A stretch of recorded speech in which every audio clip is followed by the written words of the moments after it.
Philippe, l'évangéliste, fut envoyé par le Seigneur, par le chemin du désert, pour annoncer Jésus à l'eunuque éthiopien. En arrivant à un certain point d'eau, l'eunuque voulut être baptisé. Philippe dit, « Si tu crois de tout ton cœur, cela est possible. » L'eunuque répondit, « Je crois que Jésus-Christ est le Fils de Dieu. » Acte 8, 37. Alors Philippe baptisa l'eunuque. De nos jours, certaines personnes essaient d'imiter ce que fit Philippe. Ils disent à quelqu'un que Jésus est le Fils de Dieu. Et après 30 minutes de prédication, ils demandent à l'auditeur s'il croit que Jésus est le Fils de Dieu. Si la réponse est positive, ils baptisent cette personne.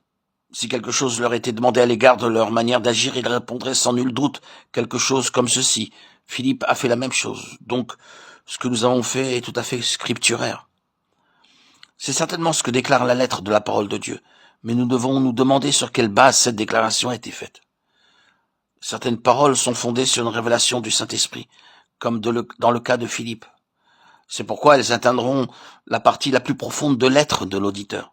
D'autres paroles peuvent ne pas être fondées sur la révélation et ne sont que la transmission d'un certain langage. Si les paroles d'un témoin, d'un prédicateur ou de celui qui enseigne sont issues de la révélation, le Saint-Esprit parlera également lorsqu'ils parleront. Et ainsi, ce qui aura été dit pénétrera dans le cœur de l'auditeur. Autrement, on peut dire que Jésus est le Fils de Dieu, mais ses paroles demeureront lettres mortes. Ça ne signifie pas que, puisque Philippe l'a fait, nous pouvons aussi agir de même et avec le même résultat. Faire de cette façon n'est qu'une simple imitation.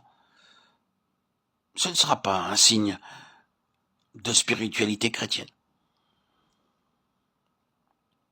Le fondement du christianisme réside en une révélation intérieure et une connaissance intérieure, ce qui n'est que simple tradition ou imitation n'est pas le véritable christianisme. Le fondement de l'Église a pour base la révélation. La vie vient avec la révélation. Lorsque nous avons été sauvés, nous n'avons pas remplacé la vie par la doctrine. De la même manière, après avoir été sauvés, nous ne devons pas remplacer la vie par la doctrine. Si une personne n'entend seulement que de la doctrine et ne reçoit pas de lumière, ce qu'elle obtiendra ne sera que doctrine et non pas Christ.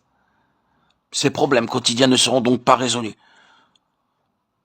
Lorsque nous devons aider un enfant de Dieu, nous lui demandons bien souvent quel enseignement ou quel point doctrinaux il connaît. Mais nous ne sommes pas préoccupés de savoir s'il a reçu, dans une certaine mesure, une révélation de Dieu.